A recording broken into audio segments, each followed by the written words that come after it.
అన్నదాత అన్నదాత మీ అన్నదాత చెమటోడ్చి ఆహారాన్నందించే రైతన్నా అనునిత్యం నీ కండదండగా నిలిచే నేస్తం ఎవరన్నా అన్నదాత అన్నదాత మీ అన్నదాత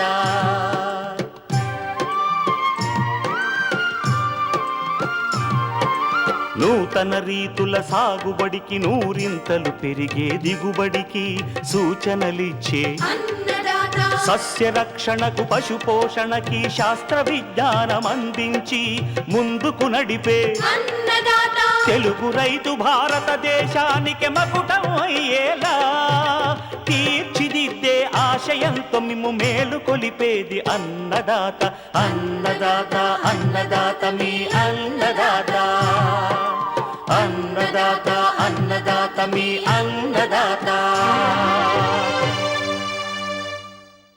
అన్నదాత ప్రేక్షకులకు నమస్కారం. ఈనాటి ముఖ్యాంశాలు: యాసంగి వేరుశెనగను తొలి దశలో ఆశించే చీడ పురుగులు నివారణ, వానపాముల ఎరువు తయారీ ప్రాముఖ్యత, మిరపలో వైరస్ తెగుళ్లు సమగ్ర యాజమాన్యం, ఇంకా జై కిసాన్ వ్యవసాయ సమాచారం.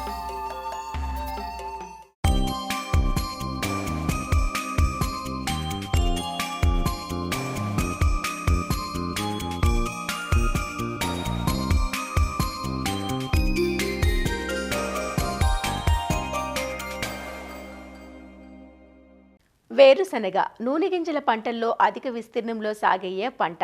వర్షాధారంగా ఖరీఫ్లోనూ నీటిపారుదల క్రింద రబీలోనూ అధిక విస్తీర్ణంలో సాగు చేస్తుంటారు. ఖరీఫ్ కంటే రబీ పంట దిగుబడులు నాణ్యత ఎక్కువగా ఉండటం వల్ల రబీలో ఈ పంట సాగు విస్తీర్ణం ఎక్కువ. అంతేకాదు ఈ పంట నుంచి వచ్చే కాయలను విత్తన కాయలుగా నిల్వ చేసుకోవటం పరిపాటి. యాసంగి పంటగా అక్టోబర్ నవంబర్ మాసాల్లో విత్తిన వేరుశనగ పైరు ప్రస్తుతం ఎదుగుదల దశలో ఉంది. ఈ దశలో రసం పీల్చు పురుగులతో పాటు ఆకుముడత, పొగాకు లద్దె పురుగులు ఆశించి పంట ఎదుగుదలను తగ్గించి వేస్తున్నాయి. వీటి నివారణకు రసాయనాలను పదే పదే పిచికారీ చేయడం కాకుండా అన్ని రకాల చర్యలను సమగ్రంగా చేపట్టాల్సి ఉంటుంది. వివరాలు తెలియజేస్తున్నారు ప్రొఫెసర్ జయశంకర్, తెలంగాణ రాష్ట్ర వ్యవసాయ విశ్వవిద్యాలయం పాలెం కృషి విజ్ఞాన కేంద్రం శాస్త్రవేత్త రాజశేఖర్. యాసంగి వేరుశెనగలో చీడల యాజమాన్యం గురించి తెలుసుకుందాం. ముఖ్యంగా మనం వేరుశెనగ పంట సాగు చేసుకున్నప్పుడు తొలి దశలో ఆశించే పురుగు వచ్చేసి ఆకు ముడత ఆర్ ఆకుగూడు పురుగు. ఈ యొక్క పురుగు అనేది మనకు వేరుశెనగ పంట విత్తుకున్న 15 రోజుల నుంచి 45 రోజుల వరకు మనకు పంటను ఆశిస్తుంది. ఈ యొక్క రెక్కల పురుగు మనకు ఆకుల యొక్క అడుగు భాగాన గుడ్లను పెడుతుంది. వాటి నుంచి పొదిగినటువంటి పిల్ల పురుగులు మనకు 2 లేదా 3 ఆకులను దగ్గరగా చేర్చి వాటి లోపల ఉండేటటువంటి పత్రహరితాన్ని తినడం ద్వారా మనకు ఆకుల మీద చారలు ఏర్పడడం, తర్వాత ఆకుల మీద కొద్ది వరకు ఆ యొక్క పత్రహరితాన్ని గోకి తినేటటువంటి చారలు కనిపించడం అనేది గమనించడం జరుగుతుంది. ఉధృతి అధికంగా ఉన్నప్పుడు మనం ఈ యొక్క పంట అనేది కంప్లీట్గా ఎండిపోయినట్టు కనిపించడం అనేది జరుగుతుంది. ఒకవేళ దూరం నుంచి ఇదే పంటను చూస్తే గిట్లా ఎవరో మన వేరుశెనగ పంటను తగలబెట్టినట్టుగా గమనించడం అనేది జరుగుతుంది. కాబట్టి ఈ యొక్క ఆకుగూడు పురుగు లేదా ఆకుముడత పురుగు నివారణకు తొలి దశ లోపలనే, అంటే మనం పంట వేసుకున్న 15 నుంచి 25 రోజుల దశ లోపల ఒక్కసారి అజాడిరక్టిన్ 1500 ppm 5 ml లీటర్ నీటికి, ఒకవేళ ఉధృతి ఎక్కువగా ఉన్నప్పుడు ఒక్కసారి ఎసిఫేట్ 1.5 గ్రాములు లీటర్ నీటికి కలిపి పిచికారి చేసుకున్నట్లయితే మనం ఈ యొక్క ఆకుగూడు పురుగును సమర్థవంతంగా అదుపు చేసుకోవచ్చు. ఇదే కాకుండా మనకు వేరుశెనగ పంటల్లో బాగా ఎక్కువగా నష్టపరిచే పురుగు వచ్చేసి పొగాకు లద్దె పురుగు. ఈ పొగాకు లద్దె పురుగు అనేది మనకు పంట వేసుకున్న 25 రోజుల నుంచి మనకు పంట చివరి వరకు ఆశిస్తుంది. ముఖ్యంగా ఈ యొక్క లద్దె పురుగు యొక్క రెక్కల పురుగు మనకు లేత ఆకుల యొక్క అడుగు భాగాల మీద మనకు గుంపులుగా గుడ్లను పెడుతుంది. అంటే మనకు ఒక్క రెక్కల పురుగు వచ్చేసి 250 నుంచి 500 గుడ్లను సముదాయంగా పెడుతుంది. వాటి నుంచి పొదిగినటువంటి లార్వాలు తొలి దశ లోపల ఆకుల మీద పత్రహారితాన్ని గోకి తినడం, బాగా ఎదిగినటువంటి లార్వాలు మనకు ఆకుల మీద ఎక్కువగా ఆశించడం వలన ఆకుల మీద ఒక నిర్దిష్ట ఆకారం లేనటువంటి రంధ్రాలు ఏర్పడడం, చాలా వరకు ఆకుల మీద మనము ఎక్కువగా రంధ్రాలు గమనించడం అనేది జరుగుతుంది. ముఖ్యంగా ఈ యొక్క పొగాకు లద్దె పురుగు మనకు లార్వ దశ లోపల ఎక్కువగా నష్టపరుస్తుంది. ఈ యొక్క పురుగు యొక్క లార్వ దశలు అనేది మన పంట యొక్క మట్టి పెడ్డల లోపల ఉండడం అనేది గమనించడం జరుగుతుంది. సాయంత్రం వేళ లోపల మాత్రమే ఈ యొక్క పురుగు యొక్క లార్వాలు బయటికి వచ్చేసి మనకు పంటను ఆశించి ఎక్కువగా నష్టపరచడానికి ఆస్కారం ఉంటుంది. కాబట్టి ఈ యొక్క పొగాకు లద్దె పురుగు రాకుండా మనం సమగ్ర యాజమాన్య పద్ధతులు అనేది చేపట్టాలి. సమగ్ర యాజమాన్య పద్ధతులు చూసుకున్నట్లయితే ముఖ్యంగా మనం పంట విత్తుకునే ముందు తప్పకుండా లోతస్సు దుక్కులు అనేది చేసుకోవాలి. ఈ లోతస్సు దుక్కులు చేయడం వలన మనకు ఈ యొక్క పొగాకు లద్దె పురుగుకు సంబంధించినటువంటి కోశస్థ దశలు మనకు బయటికి వచ్చి వాటికి అవి సూర్యరశ్మికి కానీ పక్షులు వాటిని తిని నాశనం చేయడానికి ఆస్కారం ఉంటుంది. అంతేకాకుండా మనం పంట విత్తుకునేటప్పుడే మనం ఒక 50 నుంచి 60 విత్తనాలు ఆముదం కానీ పొద్దుతిరుగుడు విత్తనాలు కానీ వేరుశనగ పంటతో కలిపి విత్తుకున్నట్లయితే ఇవి మనకు ఎర్ర పంటలుగా ఏర్పడడానికి ఆస్కారం ఉంది. దానివల్ల ఏమవుతుందంటే ఈ యొక్క పొగాకు లద్దె పురుగు మనకు ముఖ్యంగా ఈ యొక్క ఆముదం మరియు పొద్దుతిరుగుడు పంట మీదనే గుడ్లను పెడుతుంది. కాబట్టి వాటిని మనం ఈజీగా గుర్తించి వాటి మీద ఈ యొక్క పొగాకు లద్దె పురుగు పెట్టినటువంటి గుడ్ల సముదాయాన్ని ఈజీగా తీసివేయడానికి అవకాశం ఉంటుంది. అంతేకాకుండా మనం పంట విత్తుకున్న 40 రోజుల నుంచి ఎకరానికి 10 నుంచి 15 వయాకార పంగలకర్రలు అనేది అమర్చుకోవాలి. ఈ పంగలకర్రలను అమర్చుకోవడం వల్ల ఏమవుతుందంటే మనకు ముఖ్యంగా ఈ యొక్క పక్షులు వాలి ఎక్కడైతే ఈ యొక్క లార్వల సముదాయం ఉంటుందో పొగాకు లద్దె పురుగు యొక్క లార్వల సముదాయాన్ని తినడానికి ఆస్కారం ఉంటుంది. ముఖ్యంగా మనకు ఎక్కడైతే పంట విత్తుకున్న తొలి దశ లోపల తప్పకుండా ఎకరానికి 4 నుంచి 5 లింగాకర్షణ బుట్టలు అనేది అమర్చుకోవాలి. ఈ లింగాకర్షణ బుట్టలు అమర్చుకున్నప్పుడు మనకు పురుగులు అనేది చాలా వరకు మొగరెక్క పురుగులు ఆ యొక్క లింగాకర్షణ బుట్టలో ఉండేటటువంటి లూరుకు ఆకర్షితం అయిపోయి పడడానికి ఆస్కారం ఉంటుంది. మనకు బుట్ట లోపల 2 లేదా 3 పురుగులు పడినప్పుడు మనం ఎటువంటి పురుగు మందులు పిచికారీ చేయాల్సిన అవసరం లేదు. ఒకవేళ ఈ యొక్క బుట్ట లోపల మనకు 10 నుంచి 12 పురుగులు వరుసగా 3 రోజులు పడినప్పుడు మాత్రమే మన యొక్క పంట లోపల ఈ యొక్క పొగాకు లద్దె పురుగు ఉధృతి అధికంగా ఉన్నట్టు గుర్తించి అప్పుడు మాత్రమే పురుగు మందులు అనేది పిచికారీ చేసుకోవాలి. తొలి దశ లోపల అయితేనేమో ఒకసారి అజాడిరెక్టిన్ 1500 ppm 5 ml, ఉధృతి ఎక్కువగా ఉన్నప్పుడు మాత్రం ఇండాక్సాకార్బ్ ప్లస్ నోవలోరాన్ కలిసినటువంటి ద్రావణాన్ని 1.25 ml, ఉధృతి మరీ సివియర్గా ఉన్నప్పుడు మాత్రం ఫ్లూబెండమైడ్ 0.25 ml లీటర్కి కలిపి పిచికారీ చేసుకోవాలి. ఇంకా ఈ యొక్క వేరుశనగ లోపల పొగాకు లద్దె పురుగుకు బెస్ట్ పద్ధతి వచ్చేసి విషపు ఎర. ఈ యొక్క విషపు ఎర తయారీని గురించి చూసుకున్నట్లయితే ఒక 10 కిలోల తౌడుని తీసుకొని ఆ యొక్క తౌడు లోపల 2 కిలోల బెల్లాన్ని కలిపేసుకొని ఒక రాత్రంతా పులియబెట్టి తగినంత నీళ్లు కలుపుకొని ఒక రాత్రంతా పులియబెట్టాలి. పులియబెట్టిన తర్వాత మరుసటి రోజు సాయంత్రం ఈ యొక్క తౌడు బెల్లం కలిసినటువంటి ద్రావణాన్ని బయటికి తీసి ఆ యొక్క సాయంత్రం వేళ లోపల దాని లోపల ఒక 100 గ్రాముల థయోడికార్బ్ అనే మందును కలిపేసుకొని ఈ యొక్క కలిపినటువంటి ద్రావణాన్ని ఒక చిన్న ఉండలుగా చేసుకొని మనం సాయంత్రం వేళ లోపల మన యొక్క పొలంలో చల్లుకున్నట్లయితే ఈ యొక్క బెల్లం మరియు తౌడు తీయగా ఉండడం ద్వారా ఈ యొక్క లద్దె పురుగు మనం ముఖ్యంగా ఆకులను తినడానికంటే ముందు ఈ యొక్క తౌడు ద్రావణాన్ని తిని దాని లోపల థయోడికార్బ్ అనే రసాయనం ఉండడం వలన మనకి ఎక్కువగా చనిపోవడానికి ఆస్కారం ఉంటుంది. కాబట్టి మనం తక్కువ ఖర్చుతోటే ఈ యొక్క పొగాకు లద్దె పురుగును సమర్థవంతంగా అదుపు చేసుకోవచ్చు. అంతేకాకుండా ఈ యొక్క వేరుశనగ పంట లోపల ఇంకా రసం పీల్చే పురుగులను చూసుకున్నట్లయితే మనకు ముఖ్యంగా పేనుబంక, తర్వాత నెక్స్ట్ తామర పురుగులు మరియు పచ్చదోమ అనేది ప్రధాన సమస్య. ఈ యొక్క రసం పీల్చే పురుగులు మనకు ముఖ్యంగా ఆకుల యొక్క అడుగు భాగం నుంచి రసం పీల్చడం ద్వారా మనకు మొక్కల ఎదుగుదల అనేది లోపిస్తుంది. ముఖ్యంగా ఈ యొక్క పచ్చదోమ మరియు పేనుబంక ఆశించినట్లయితే మనకు ఆకులు అనేది లేత పసుపు రంగులోకి మారిపోయి వడిలిపోయినట్టు గమనించడం జరుగుతుంది. తామర పురుగులు ఆశించినప్పుడు మాత్రం మనకు ఆకులు అనేది తెలుపు రంగులోకి మారిపోయి ఎండకు మెరుస్తున్నట్టు కనిపించడం అనేది జరుగుతుంది. ఈ యొక్క తామర పురుగు ఆశించినటువంటి వేరుశనగ పంట లోపల ఏమవుతుందంటే మనకు వేరుశనగ ఆకుముడత వైరస్ తెగులను కూడా వ్యాప్తింప చెందుతుంది. కాబట్టి మనం వీటి నివారణకు చూసుకున్నట్లయితే తామర పురుగులకైతేనేమో ఎకరానికి మనం 15 నీలిరంగు జిగురట్టలు మరియు పేనుబంక మరియు పచ్చదోమకైతేనేమో 15 పసుపు రంగు జిగురట్టలను అమర్చుకోవాలి. ఉధృతి ఆర్థిక నష్టపరిమితి స్థాయిని దాటినప్పుడు మాత్రం ఒక్కసారి మనం ఎస్టమిప్రిడ్ 0.3 గ్రాములు లేదా థయోమిథాక్సమ్ 0.3 గ్రాములు కలిపి పిచికారీ చేసుకున్నట్లయితే మనం ఈ యొక్క వేరుశనగ పంటలో వచ్చేటటువంటి చీడపీడలను అదుపు చేసుకొని అధిక దిగుబడులు పొందడానికి ఆస్కారం ఉంటుంది.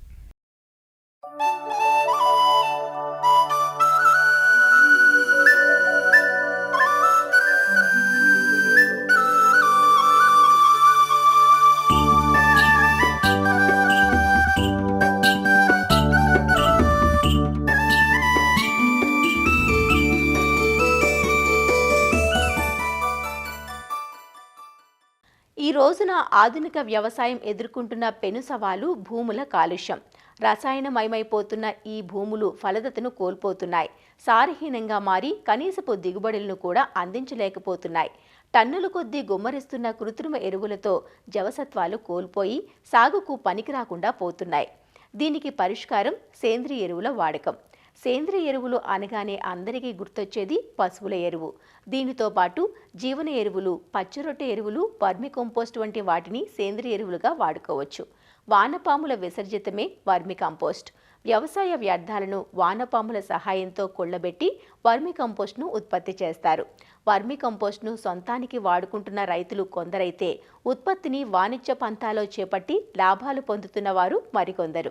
అసలు వర్మి కంపోస్ట్ను ఎలా తయారు చేసుకోవచ్చు, ఎలాంటి మెలకువలు పాటించాలి, ఉపయోగాలేమిటి అనే వివరాలను మనకందిస్తున్నారు ఆచార్య ఎన్జీ రంగా వ్యవసాయ విశ్వవిద్యాలయం, విజయనగరం జిల్లా రస్తాకుంటబై కృషి విజ్ఞాన కేంద్రం సస్య విభాగం శాస్త్రవేత్త అమృత వీణ. ఈ సేంద్రియ వ్యవసాయంలో పచ్చిరొట్ట పైర్లు, వానపాముల ఎరువు, పశువుల ఎరువు, కోకోపీట్ లాంటివి ఎక్కువగా వాడుతున్నారు. దీనిలో ముఖ్యమైనది వానపాముల ఎరువు. వానపాముల యొక్క విసర్జితాన్ని మనము వానపాముల ఎరువు అని అంటాము. ఈ వానపాముల ఎరువు తయారు చేసుకోవడానికి బొరియలు చేయని రకాలైనటువంటి ఐసీనియా ఫోయిటిడా, యుడ్రిలస్ యూజిని లాంటి రకాలను వాడతాము. ఇవి భూమి పైపొరల్లో ఎక్కువగా ఉంటాయి. వీటి యొక్క జీవితకాలం 28 నెలలు ఉంటుంది. 1 కిలో వానపాములు 5 కిలోల వరకు ఆహారాన్ని తీసుకొని వ్యర్థ పదార్థాలుగా మార్చగలవు. వానపాముల ఎరువుల్లో సేంద్రియ కర్బనం 15% ఉంటుంది. అలానే నత్రజని అనేది 1.7% ఉంటుంది. భాస్వరం 0.7%, పొటాషియం 0.8% ఉంటుంది. దీనితో పాటుగా సూక్ష్మ పోషకాలైనటువంటి ఐరన్, మ్యాంగనీస్, జింక్, కాపర్ లాంటివి కూడా ఉంటాయి. ఎన్నో విటమిన్లు, ఎంజైమ్స్, హార్మోన్స్ ఉండడం వల్ల మొక్కల ఎదుగుదల అనేది ఎక్కువగా ఉంటుంది. నేలకు అవసరమైనటువంటి ఎన్నో సూక్ష్మజీవులు కూడా ఈ వానపాముల ఎరువులో ఉంటాయి. వానపాముల ఎరువు తయారీ కోసం బెడ్ నిర్మాణం ఏ విధంగా చేసుకోవాలంటే, పైకప్పుని కాంక్రీట్తో కానీ, గాల్వనైజ్డ్ షీట్స్తో కానీ, లేదా బోదతో పాకలాగా తయారు చేసుకోవచ్చు. అడుగు భాగం కాంక్రీట్తో కానీ లేదా నల్లటి బండలు ఉపయోగించి చేసుకోవచ్చు. వర్మీ కంపోస్టు బెడ్లు అయితే వీలైనంత వరకు ఎక్కువ పొడవుగా ఉంచుకోవాలి. 3 మీటర్ల వరకు పొడవు, 1 మీటర్ ఎత్తు, 1 మీటర్ వెడల్పు ఉండేలాగా చూసుకోవాలి. బెడ్లలో నింపడానికి ఎండిపోయిన గడ్డి లేదా చెరకు పిప్పి లేదా కొబ్బరి ఆకులు, కొబ్బరి పీచు, వేరుశనగ పొట్టు లాంటివి ఉపయోగించవచ్చు. వానపాము బెడ్లను నింపేప్పుడు మొదటి పొరగా ఎండిపోయిన ఆకులని వేసుకోవాలి. దాని మీద ఎండిపోయిన పేడని నీటితో చిలకరించి వేసుకోవాలి. దీని మీద వానపాముల్ని వదులుకోవాల్సి ఉంటుంది. 1 చదరపు మీటర్కి 1000 వానపాములు లేదా 1 కేజీ వానపాముల్ని వదలాలి. దాని మీద పాక్షికంగా కుళ్ళిపోయిన వ్యర్థ పదార్థాలను వదలాలి. దీని మీద గోనె సంచులను కప్పుకోవాల్సి ఉంటుంది. ప్రతిరోజు ఈ వానపాముల బెడ్లకి నీరు అందించాల్సి ఉంటుంది. అదే వేసవి కాలంలో అయితే 2 సార్లు అందించాలి, ఉదయం మరియు సాయంత్రం పూట. ఈ విధంగా నీళ్ళని అందించడం వల్ల వానపాముల శరీరం నుంచి తేమ ఆవిరైపోకుండా మనం కాపాడుకోవచ్చు. వానపాముల బెడ్లని చీమలు, బొద్దింకలు, పక్షుల బారి నుంచి కూడా కాపాడాలి. పైకప్పు 10 అడుగుల ఎత్తులో ఉంచుకోవాలి. 2 నుంచి 2.5 నెలల లోపు వానపాముల ఎరువు తయారవుతుంది. ఎరువు తయారైనప్పుడు నీరు అందించడం ఆపివేయాలి. అప్పుడు వానపాముల తేమను వెతుక్కుంటూ అడుగు భాగానికి వెళ్ళిపోతాయి. తర్వాత జల్లెడ పట్టించి 1 నుంచి 2 రోజుల పాటు నీడలో ఆరబెట్టి తర్వాత గోనె సంచులలో ప్యాక్ చేసుకోవాల్సి ఉంటుంది. వానపాముల ఎరువుని వరి, చెరకు, పత్తి లాంటి పంటలలో అయితే 1 నుంచి 2 టన్నుల వరకు వాడుకోవచ్చు. అలానే పూల కుండీలలో అయితే 100 గ్రాముల నుంచి 200 గ్రాముల వరకు ఉపయోగించవచ్చు. పండ్ల తోటల్లో అయితే వాటి యొక్క వయసును బట్టి వాడుకోవాల్సి ఉంటుంది. వానపాముల ఎరువుని ఉపయోగించడం వల్ల మొక్కలకి పోషకాలు అందడంతో పాటు మొక్కల యొక్క పెరుగుదల కూడా బాగుంటుంది. దీనితో పాటుగా మొక్కలు చీడపీడలను తట్టుకునే శక్తిని కూడా పెంపొందించుకుంటాయి. పూలు, పండ్ల యొక్క నాణ్యత పెరిగి ఎక్కువ కాలం నిల్వ ఉంటాయి.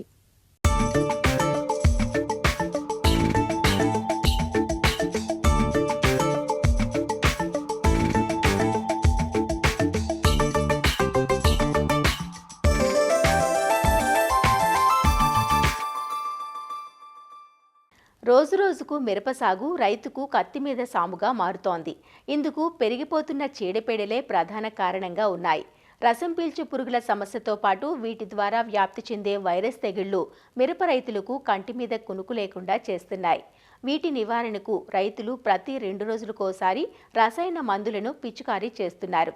ఇలా అతిగా మందులు వాడటం వల్ల పెట్టుబడి ఖర్చులు విపరీతంగా పెరిగిపోవడమే కాదు, మిరపకాయల్లో మందుల అవశేషాలు మిగిలిపోవటం, పురుగులు నిరోధక శక్తి పెంచుకోవటం, కాలుష్యం, ప్రకృతి సమతుల్యత దెబ్బతినడం వంటి అనేక అనర్థాలు ఏర్పడుతున్నాయి.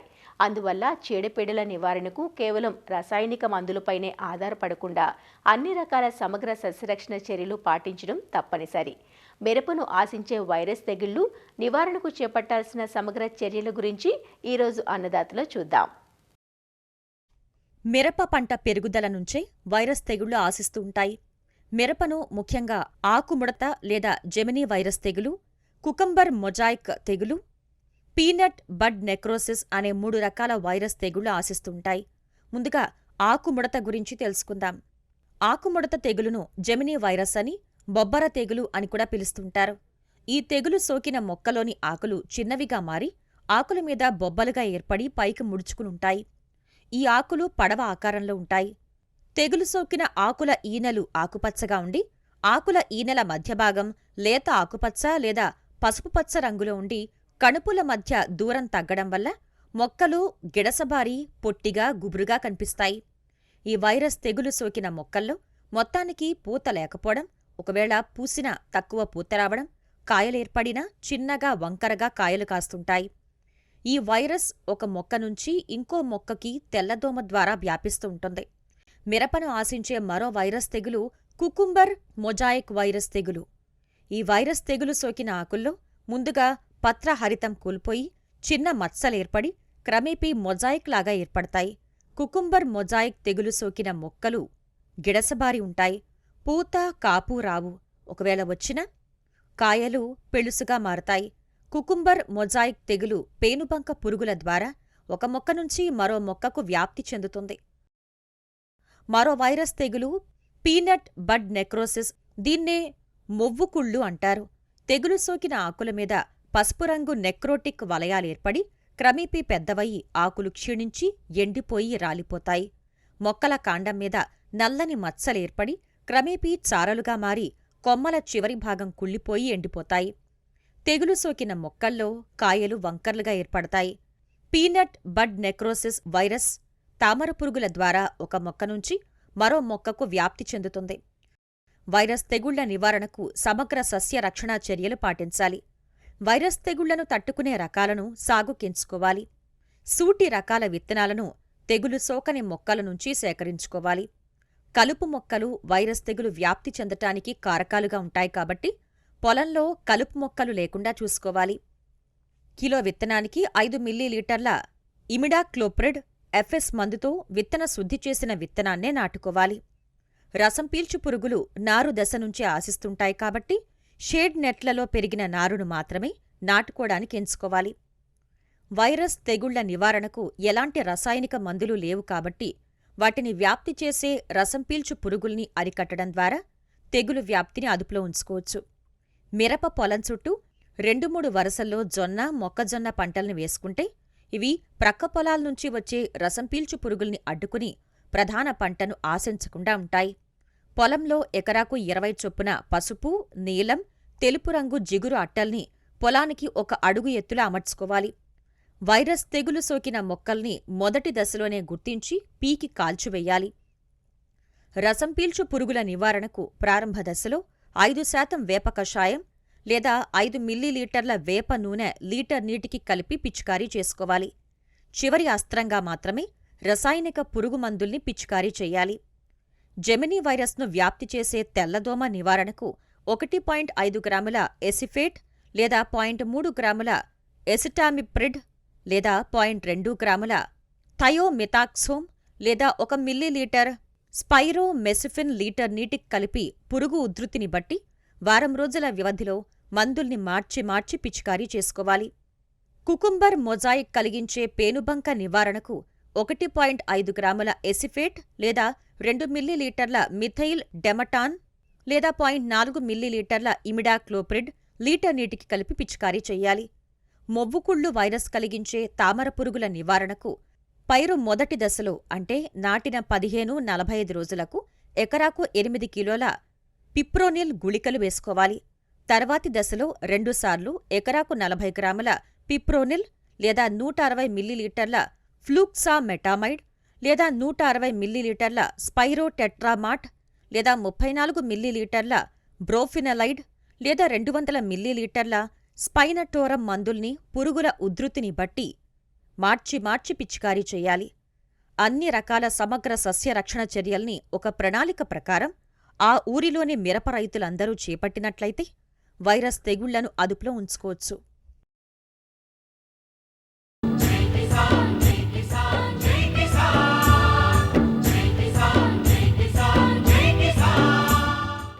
వ్యవసాయ సమాచారం ఇప్పుడు జై కిసాన్లో చూద్దాం. పంటల సాగులో రైతుల ఆలోచన ధోరణి మారుతోంది. ఎంత ఎరువేస్తే అంత దిగుబడి అనే విధానం నుంచి సహజ సేంద్రియ పంటల సాగు దిశగా రైతుల అడుగు పడుతోంది. రసాయనాల ఎరువుల వాడకాన్ని పరిమితం చేసి సహజ సేంద్రియ విధానాలను అవలంబిస్తూ నాణ్యమైన దిగుబడులను సొంతం చేసుకుంటున్నారు. అలా కృష్ణా జిల్లా బాపులపాడు మండలం వీరవల్లి గ్రామానికి చెందిన రైతు వెంకటరమణ సార్వా వరి సాగు చేసి నాణ్యమైన దిగుబడులను సొంతం చేసుకుంటున్నాడు. గత కొన్నేళ్లుగా వరి సాగులో పశువుల ఎరువుతో పాటు తక్కువ మొత్తంలో యూరియా, డీఏపీ వినియోగించే రైతు ఈసారి పూర్తిగా సేంద్రియ విధానాన్ని ఆచరించాడు. పంట వ్యర్థాలతో పాటు పెసరను పచ్చిరొట్టగా వేసి పూత అనంతరం కలియదున్నాడు. దీంతో భూసారం పెరిగి ఎలాంటి పైమందులు వాడాల్సిన పని లేకుండా పంట ఆరోగ్యంగా ఉందంటూ రైతు చెబుతున్నాడు. 24 సంవత్సరం బట్టి ఏటా కూడా 25,000 రూపాయలు ఎరువు తోలుతానే ఉన్నాం. నిరుడు మట్టికి తోల ఎరువు, నిరుడు గడ్డి రొట్టబెట్ట వేపించాం, ఏది భూచక్రం వేసాం. ఈ మన పెసర కూడా రొట్ట కూడా చేలోనే ఉంది. మళ్ళీ రొట్టబెట్ట వేపించాం, మళ్ళీ పెసరొట్ట మళ్ళీ మొక్కలు ఎత్తున పెరిగింది. మళ్ళీ అది దమ్ము చేసాం, దమ్ము చేసి చేను ఊడిచేసాం, ఊడిచి కలుపు తీసాం అంతే. చెరువు దిగలంతవరకు మందు కానీ స్పేర్ కానీ ఏమీ వేయలే. ఆ రకంగానే చేను పండింది. దోమ మందు కానీ లేకపోతే పురుగు మందు కానీ అసలు ఏమీ చల్ల. మన దానికి ఏమీ రాలా. పక్క పొలం కూడా వాళ్ళు చేశారు, ఒకసారి చేశారు స్పేర్, మనం చేయలేదు ఎంతవరకు. దాని మీద మందే పెచ్చ అవుతుంది. ఏటా కూడా 10 బస్తాలు మందే పెచ్చ అవుతుంది. ఎకరానికి 48 బస్తాలు అక్కడికి అయింది. నీడు ఈ 48 బస్తాలు గ్యారెంటీగా అవుద్ది. ఇది 2 ఎకరాలు 81లో నుంచి చేస్తున్నాం వ్యవసాయం. ఆ రోజున మందులు చల్లేవాళ్ళం కాదు, ఎరువు మీద పండించేవాళ్ళం, దుక్కు దున్నేవాళ్ళం, చేను తడిపేసేవాళ్ళం, చేతులతోనే గెట్లో పరద చేసి ఊడిపుడిచేవాళ్ళం. అదే రకంగా ఊడిపుడిచి ఎరువు మీదే పండించేవాళ్ళం. ఇప్పుడున్నా ఏదన్నా చల్లితే ఏదన్నా కొద్దిగా ఒక అరకట్ట చల్లేవాళ్ళం 3 ఎకరాలు 4 ఎకరాలకి, అంతేగాని అసలు మందు వేసేవాళ్ళం కాదు. అదే రకంగా అంతకంటే ఇప్పుడు ఇవాళ ఇంకా అంతకన్నా శాస్త్రంగా పండిస్తున్నాం.